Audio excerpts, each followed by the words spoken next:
Avalon, this is Dr. Reddick going over your 2D and 3D analysis. I'm going to go over 12 hitting inhibitors that can impact your power, contact, as well as efficiency. First thing we look for is, the first characteristic we're going to look for is a sway. And so we want you to make a negative move, which is any move, which is the move away from the pitcher.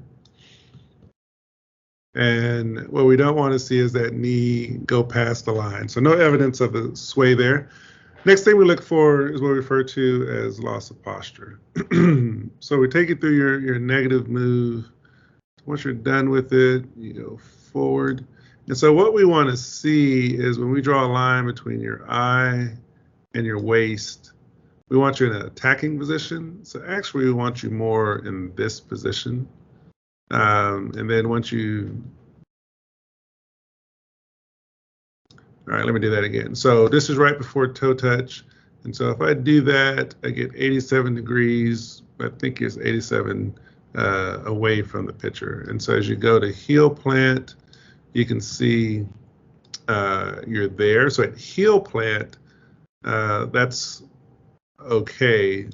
But on your negative move here, we want you more this way, attacking, okay?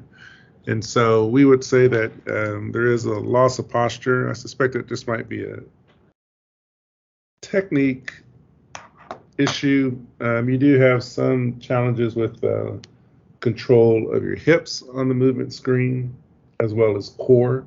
That also could impact it as well. On some of your testing for the trunk, upper body was a little tight, and your shoulders may have been a little tight as well. So all these factors can play a role, but really focus on getting in an attacking position as you hit. Next thing we look for is dead hands. And really we're trying to see if your hands are moving at all. So when we take you through that negative move, and I'll have to look on your 3D. Let me skip out of here real quick. Because it's like we didn't get the full motion there. So if we look, so negative move, we want to see movement away. Okay, so I just didn't move it far enough. I started too late on my analysis.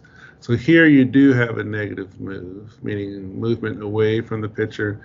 And as you can see, we're trying to see what your hands are doing there. Do you get some separation of your hands from your face as you go from the negative move to the toe touch? So is there some separation there? There's a little bit. Sometimes we can be fooled when we see rotation of the shoulders, and it's not really a stretching, extending of the hands. So we'll probably need to repeat your video and get the timing right on that one.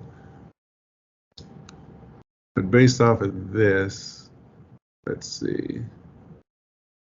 Hands, do they really separate from your face? Or are we really just seeing a rotation of your body? I think we're just seeing a rotation of your upper body. All right, so I'm gonna make a soft call on that you have dead hands, and that's important when you get that separation, because you create this elasticity, which creates power, which you can transfer into your swing. Next thing we look for is loss of base. And what we want to see here is when you get to that toe touch position, where is that knee pointing? And before, so right knee is good. So we're looking at the left knee to see where it's pointing. So we check loss of base at toe touch. Now, when you get to heel plant, it does turn out. But when we don't see it at toe touch, it just means you're getting there later and you're having to make some extra moves, which may change efficiency. So your knee, compared to your right one, it's pointing out, but pointing in here. So your toe touch really goes through 3-4 frames. And so that extra movement, the extra time it takes for your knee to flare out about 45 degrees actually can throw off your sequencing as well as your efficiency. So we would want to see at toe touch that knee more at a 45, or really pointing out over the toes, to be clear. And so you can see here as your foot goes down, I can still see that kneecap. Here we're getting a little bit of turning out, and then definitely on heel plant it's going out, but at toe touch this is where we want your knee to be. And we'll see, I see your feet are sliding a little bit because of the floor. But even at this point, if we're calling it toe touch, we would say you have a loss of base. And that just means you don't have full support at the time of toe touch. All right, next thing we do is look for hanging back to make sure you're having a good weight shift. And this one, your foot does slide a little bit, so I have to be careful about where I put my line. And so I'm going to put it a little further back. I'll give you a little.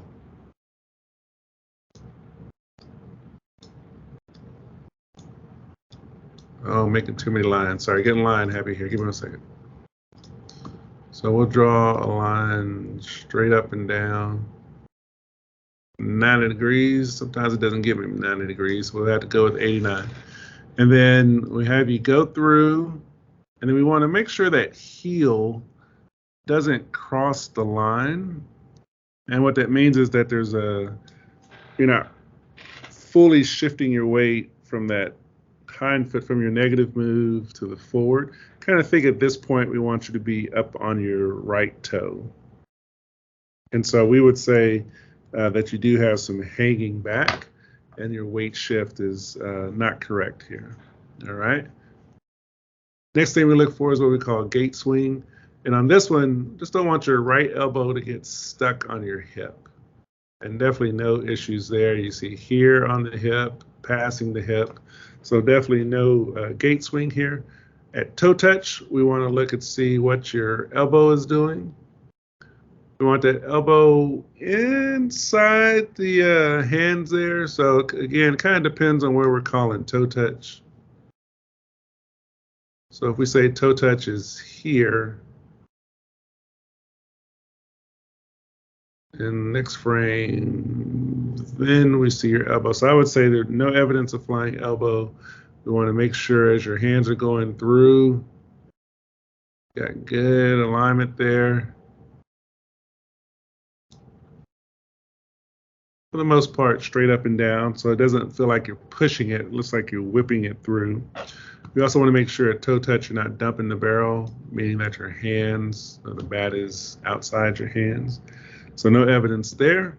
And then drifting when you get to heel plant, so there's a little slide there with your foot. We want to make sure you rotate around that front line and you do well. All right. And if anything, maybe a little space behind that front line, which may be consistent with you hanging back. Kind of want you on that line, but it could be where I draw the line. So here, I mean, you could argue if I drew the line a little bit further in, you're doing okay. All right. So I won't say that you're drifting at all. So I'm going to go to the rear view.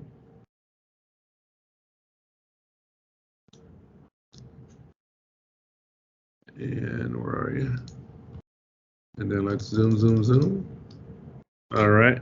So what we're going to do here is I'm going to take you from your positive move. So I'm going forward to contact. All right. So forward move. And what I'm going to do is draw a line kind of here in your glutes. And then I want you to stay on that line as you toe touch, heel plant, and go to contact. And you see how you come off the line there? And so what that means is you're decreasing the space in between your body and the ball, and you're minimizing the space for your hands to go through. And just say a pitcher through an inside pitch, the challenge would be for you to adjust your hands and your body to that appropriate area. So you want to be able to maintain that space. So we say there is a little bit of loss of space there. And another thing we're looking for is casting of the hands. So we take you from toe touch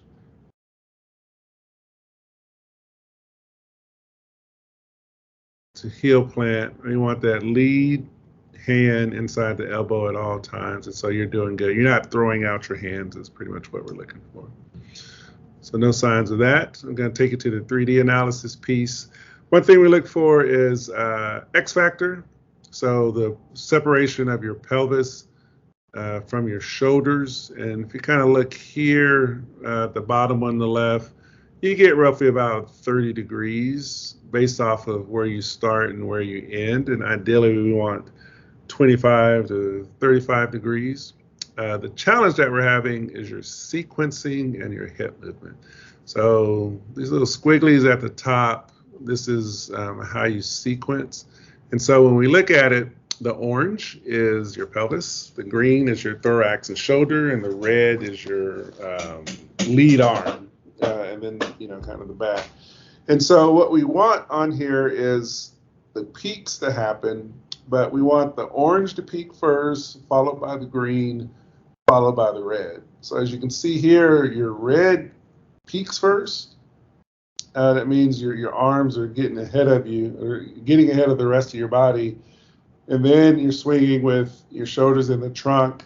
And then your hips are kind of doing something. And so the hips, you see how the red and the green peak, but the hips, they don't really peak. I guess you can kind of say they're peaking after the fact.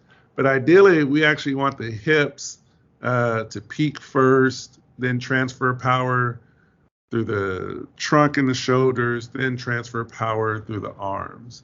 And so what we're seeing is that you're pretty much arm dominant, and your hips are fairly silent. Let me go back here. And so if we look at the picture, so you have a good forward movement. We did say your weight is hanging back. And if you look at the 3D graph, and also this one, see how your lead arms, shoulders, it's really accelerating. Look how quiet those hips are. All right. See how much movement we have up top as compared to below. Ideally, what we want to see is this hip turning first, followed by your trunk, then followed by your lead arm. And so what the graph is depicting here in the orange is really just kind of, forward movement of the hips, but there's no real firing of the hips. Maybe think of it that way. We want those hips to fire first, followed by the trunk, then the arms. But your 3D graph here, you can really see, really focus on the hips and shoulders. So again, good X factor. You see how those are separated there. So you're coiling well. And so if we can get you sequencing with that coil, you're going to be able to generate a lot of power there. All right. So you have a great coil, great negative move on the way back, great coil, the difference between the upper body and the pelvis, initial weight shift going well, and then really kind of here is where we lose it. So those hands get going first, the trunk fires, then the hips kind of goes silent. And part of that may be because you are hanging back. Remember we talked about the line here, your foot was hanging back. Instead of being able to push those hips forward, they're just kind of floating through the motion. So significant loss of power there. But if we could increase your, improve your sequencing with that X factor, I think you'll see pretty good improvement fairly quickly. All right, so be good about doing the corrective exercises. I think you'll start to see you engage your core more, really focus on those hip exercises, getting those hips to fire, and then hopefully you'll start to see some improvements sooner than later. Thank you so much. Be talking soon. Bye-bye.